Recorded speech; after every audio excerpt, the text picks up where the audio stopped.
We did it, old pal. The show is peak.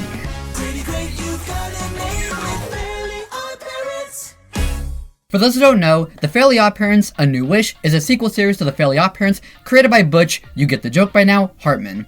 This show, which Hartman was thankfully not involved in, was developed by Daniel Abramovici, Ashley Crystal Hairston, Lindsay Cady, and Dan Stone, with Ashley and Lindsay being the primary showrunners, while Daniel and Dave handled the production side. This show is so peculiar in the sense that it shouldn't exist. Considering FOP already had a sequel series in the form of the live-action Fairly Odder back in 2022, it makes this show being picked up at the same time and then releasing a year after Fairly Odder was erased off the face of the earth a bit odd. And I wish we got to know more about the pitching process or the development of the show, since we really don't know much about it besides some interviews with the creators after the show came out. Regardless, despite not growing up with the Fairly OddParents beforehand, Hairston and Cady made sure to do their research and handle the sequel series with the respect it deserves, and it paid off. The show was released on May 17th, 2024, with no casualties whatsoever. Come on, man, I was desperate, you would do the same! Okay, for real though, the show did have its pitch Bible leak in 2023, and its pilot leaked earlier this year. But in retrospect, I actually believe this helped the show in the long run. For one, the moment we discovered a new animated FOP project was in the works, people were, understandably, concerned, mostly due to the failure of Fairly Odder. However, once we got to see the full first episode, albeit not finished, it was able to make more people realize that the show could actually be pretty good. Plus, the attention it got helped when it officially released, and the show did incredibly well considering it was exclusive to cable television. We don't even need cable anymore, the show was released on Netflix. I'll talk more about this later, but for now I'll say, please go watch it. And this isn't even mentioning the fact that it reawoke in the FOP fandom, with so much fan art and support for a second season. So, where is that second season? Well, we'll get to that. Until then, let's get into the plot. So the plot is relatively pretty simple. Hazel Wells is a 10-year-old girl who moves to Philadelphia after her father gets a new job at the Galaxy Institute. She's feeling miserable due to her brother Antony moving away to college and the general fears from moving to a new location. Thankfully, she comes across Cosmo and Wanda, who retired from godparenting to explore space in time for 10,000 years. Though after seeing Hazel in her miserable state, Cosmo and Wanda decide to come out of retirement to be her godparents specifically. The first half of season 1 is spent on standalone episodes, along with introducing new characters and having us get reintroduced to the FOP world. You'll have Jorgen von Strangle test Cosmo and Wanda after they came out of retirement without permission. We'll get the lore that after Timmy's secret wish, time wishes must now go through Father Time. However, we'll also get episodes that have Hazel meeting and befriending her classmates like Wynn and Jasmine. The first 10 episodes are focused on making sure the show can stand on its own 2 feet and not over-rely on the old show to carry the new. As the first half goes on, we also get to see them laying the groundwork for Dev Dimmadome, son of Dale Dimmadome, who inherited the Dimmadome Globodome from Doug Dimmadome, the previous owner of the Dimsdale Dimmadome. That's so fun to say. Dev starts the show as a stuck-up bully / antagonist to Hazel. However, starting in episode 8, they start to have Hazel and Dev slowly build a friendship. The more we learn about Dev, the more we learn that all he truly wants is approval from his father, which is like wanting America to make good decisions. This culminates in episode 10, which ends with... miserable. Hey kid, I'm Poof. Well, at least I was. I changed my name to Perry. Like Periwinkle. Check the threads, huh? I'm your new fairy godparent. And kid, I'll take you from Dev to Devine. You're my what? Sir, a second sexy man has hit Tumblr. The second half of season 1 now places more effort on serialization, while also integrating more of the legacy characters. I actually like how they were handled. Waiting until the halfway point allowed the show to build up a reputation, and now that they've proved themselves, they can have their victory lap. Crocker, Vicky, the Tooth Fairy, AJ, Foop/IREP, You're Not Cupid, and I think I'm forgetting one more. Poof, now an adult known as Perry, has been assigned to the miserable Dev as his first god kid. I should probably wait later to gush about this, but this really is the most perfect design they could have given an adult Poof. He has elements of Cosmo and Wanda throughout his design along with carrying Cosmo's pilot voice, and he also just has the best fit anyone could ever desire. He has this aura of confidence, which is completely shattered within the very next episode, though I actually kind of enjoy that to be honest. Season 1 ends with the Battle of the Big One, which I will not spoil. Not just because I want you to watch the show yourself, but because of something I'll reveal later. Translating a 2D animated show to CGI was never going to be easy, made worse by FOP having such a stylized art style. And the previous attempts at bringing the world of FOP into 3D was... ew. Thankfully, the show can look pretty good. I'll admit, it can look janky at times, but I can understand it was done on purpose. The crew committed to making it look as faithful to the 2D style as possible, via using fixed camera angles, animating their faces in 2D, making sure the models never face specific areas, and other tricks that animation studios have been using since Spider-Verse woke people up. I'll admit, this art style had its drawbacks. The show having a TV budget really did limit the crew and what they could do, causing some episodes to feel like they're being held back compared to the adventures Timmy would get into. Even then, I still applaud Giant Animation for producing a show that looks amazing. And I do think the lighting alone helps justify the use of CGI instead of making the show 2D. The lighting is just cinematic all the time, and it gives this world... it just looks so good. Plus, if it gets picked up for a second season, they can continue to reuse the assets that they've made, which can save them time and allow them to make new models or worlds. The show also employs 2D with specific backgrounds, textures, and most notably, in photos or pictures in general. This could be hit or miss. Sometimes it can look good, but most of the time something feels off. The FOP art style is so specific that anything from a thinner outline to a slightly different curve can throw the entire design off. I'm not saying for them to be strictly on model, I'm just saying to be not nearly as off model as they were, if that makes any sense. Ignoring that, the show's animation was still really vibrant and fun to look at, even if you can tell whenever they try to stretch themselves thin. First things first, the characters are super fun. I was a bit worried that Hazel wouldn't be able to prove that she needs fairies, but thankfully her character is far more than just quirky girl. Her problems are more internal rather than external, and while she may not be abused at every given hour like Timmy, I think we should accept that this show is far more down to earth than the off-the-wall, more silly, cartoony cartoon like the OG FOP. Hazel as a character is quick to jump the gun, act impulsively or selflessly, or make mistakes despite trying her best. It reminds me a lot of Chloe Carmichael, but you know, actually good. For example, you'll have Jasmine afraid of horror, so she asks Hazel not to put any on, so she decides to just remove her fears completely. What seems like a useful idea turns into a literal nightmare. She can also be insecure on many things and is also afraid of losing her new friends, which she hasn't really had up until this point. She's a very well-rounded character that proves to me that with the right people in charge, the FOP series could truly just go on forever by giving Cosmo and Wanda a different god kid every time. She's also a great litmus test to see if people will actually watch the show or not. I can't defend any of this, man. It's not even a case where you can argue that this was a mistake, or that they couldn't figure it out since it was only an image and not a trailer, cause dude, she looks nothing like Timmy. Twitter has the cognitive function of a toddler. Anyway, back on track, speaking of Cosmo and Wanda, they're amazing. Gone is the constant bickering and nag jokes. Now they're kinda on the same level intelligence-wise, which I enjoy. They're just so in love with each other. I also enjoyed the new characters. Wynn and Jasmine are fun classmates, and while I wish they had more personality, I found it really odd that Jasmine was introduced with a specific gimmick, only for that gimmick to never be brought up again. But still, I thought they were enjoyable buddies for Hazel. I actually also enjoyed Hazel's parents. Her father being someone who believes in the unnatural was a great conflict for Cosmo and Wanda, that the show unfortunately didn't use that much for some reason. And while we're talking about the new characters, how can I not bring up Dev? I feel so bad for this kid since he really wants to be good, but was raised as a dimmadome, and because his father gives him so little attention, it causes him to get swayed to the path of evil more often than good. But I don't blame him for that. He also has this character flaw where every minor argument with a potential friend means that they hate him for him. So he kind of just pushes everyone away and just can't understand the concept of, wait, you still like me despite the fact that we argued? And this is a key factor in his lack of friends. It's an aspect I don't see a lot of characters in media have, and I kinda like it. Another pro is how they handled the Legacy cast. Like I said before, I think waiting until after Perry was revealed to dump the Legacy cameos was a great decision, and I think another reason why I enjoyed their appearances wasn't completely due to the fact that their old characters were returning. It's more that we got to see how they've evolved. For example, Vicky does part-time gigs like princess parties to enslave kids to make merch for an online store. Side note, but I love the scene where Cosmo and Wanda learn that looking like adults is enough to scare her off.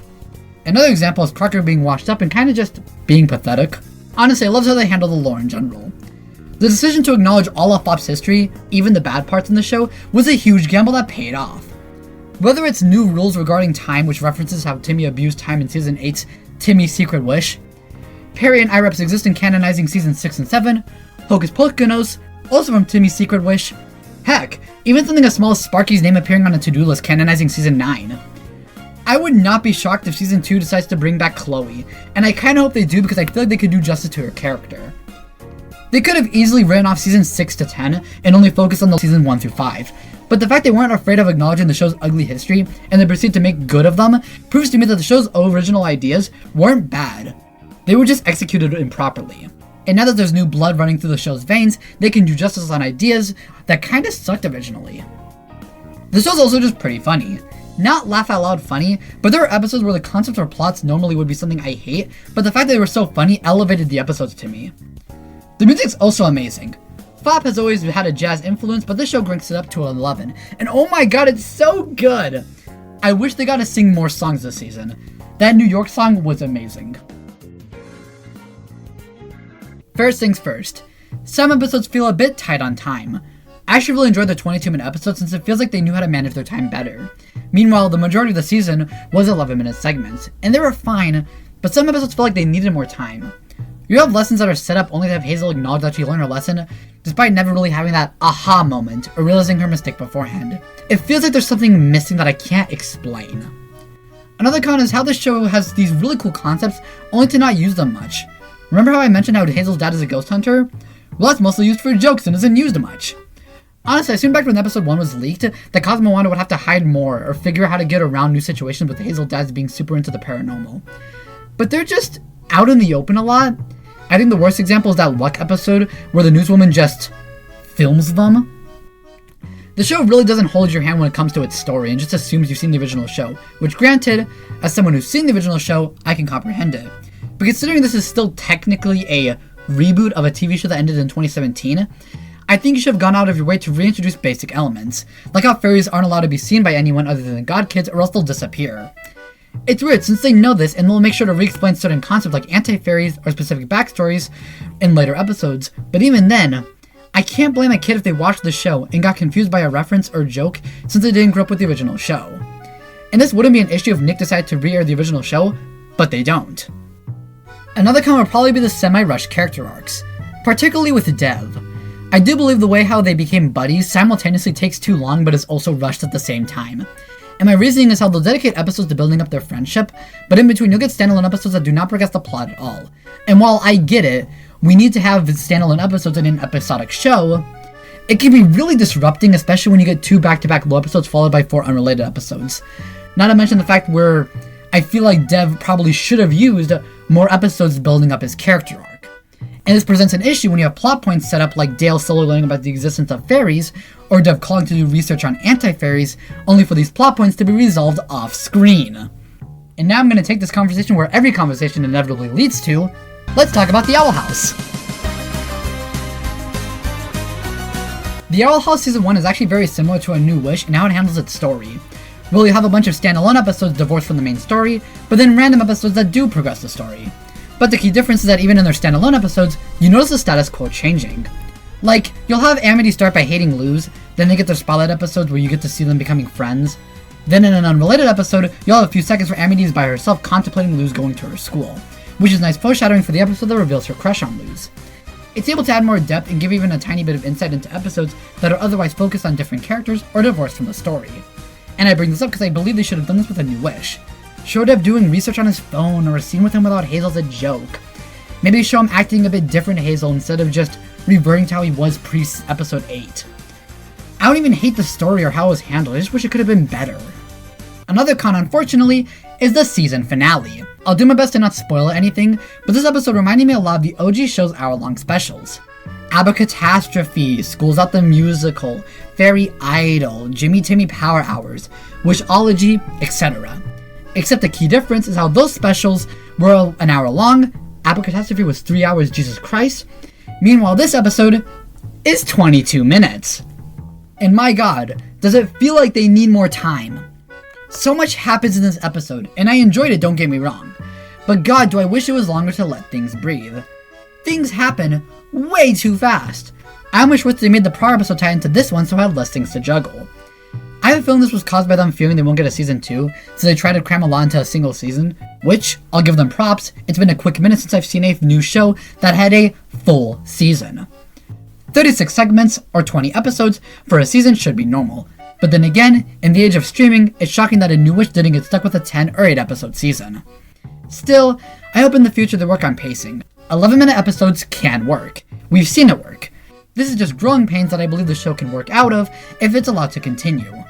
Also, this isn't to mention the amount of episodes that felt held back by its budget. I think I mentioned this in the animation, but wow, is CGI holding them back in plot ideas or what? You'll have episodes that take place in a single location. Philadelphia, which is supposed to be this huge city, feels rather small in my opinion. You have the same few reoccurring background characters that just appear way too much. Like this Not Timmy, which, while I appreciate the sentiment, I don't know how the crew could add this and expect fans not to think he's an adult Timmy. Like I said, because of CGI they can reuse assets and such, I hope the show is able to get bigger and have more creative places to go to in the future. As for any nitpicks, yeah, the name still bugs me, I'm sorry. It's just a new Wish? What is this new 3DS nonsense? This show could go on for like 5 seasons, run for like 15 years, and it's still gonna be called new. That's messed up. Overall, The Fairly OddParents: A New Wish is a faithful and fun continuation to the OG FOP. While it's not perfect, I don't expect the first season of a show to be perfect. And for what it's worth, it's still really good and 100% worth your time. Not to mention the show reawoke in the FOP fandom, and now it's thriving with everyone on the internet singing its praises. So, with all said and done, why am I talking about it now and not 5 months ago? Well, despite being super successful and even pulling in good ratings, or as good as cable ratings get nowadays, Nickelodeon told the creators that the chance of the show getting renewed is down to how it performs on Netflix. And like I said earlier, the show is currently on Netflix right now, with it being released on November 14th, 2024. Nick is holding the successful show hostage, only giving us more of it if it can do numbers on a streaming service 5 months after the show finished airing. And I am heavily annoyed by that. At that point, if you care so much about streaming numbers, just air it on streaming at the get-go. In fact, the leaked pilot implied it was going to be a Netflix original, so I wonder what caused them to change course. Nevertheless, the show's currently out. If all goes according to plan, this video should release on the same day. That's not happening! And this is why I've been reserved with spoilers, because I want you to watch it. Watch A New Wish on Netflix, so Nickelodeon can give the show a second season since it has a lot of potential with it being obvious how much the cast and crew cared about what they were making. It would be such a shame if the show never reaches its full potential. Plus, judging by the pitch Bible, there were some extra bits of the show that had to be left on the cutting room floor, like the Pixies returning, which could have potentially came back if given another season. I just want them to have more programming that isn't 6 shows where 2 of them are SpongeBob. So yeah, go watch the show. Even if you saw it when it was originally airing, go watch it again. Go tell your friends, family, enemies. I know they all have separate Netflix accounts after the rapture. Heck, put some episodes on while you're working. All Nick cares about is the numbers and data anyway, so screw it. I just don't know how I'll react if the show that's super successful, mind you, had a lot of praise from literally the entire internet, reawoken a fandom, doesn't get renewed because it didn't get 5 billion clicks on Netflix or something. You can't just introduce someone like Perry to Tumblr and then just cancel the show. You can't do that. That's against the rules.